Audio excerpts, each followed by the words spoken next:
Hey there, fellow dreamers and future forest school pioneers. Today, let's shatter a common myth and spark a new beginning. False belief number 6. I need specialized training or credentials to start a forest school. Let me tell you, that's a myth ready to be debunked. Starting a forest school is like embarking on a journey, and guess what? There's no single path. From self-guided learning to attending workshops, conferences, and connecting with experienced educators, your journey is uniquely yours. This is why I created the Nature Lab Workshop. It's not about credentials, it's about cultivating the mindset of a guide, an innovator, and a creative thinker.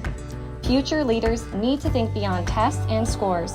They need to ask questions, solve problems, and ignite their curiosity. Our world needs innovators who can thrive in uncertainty. Let's create an environment where learners flourish, where they become thinkers, not just test takers. So, future forest school leaders, remember, it's not about credentials, it's about igniting a spark with young minds. Are you ready to dive into the journey of nurturing the next generation of innovators and creators? Let's transform education one forest at a time.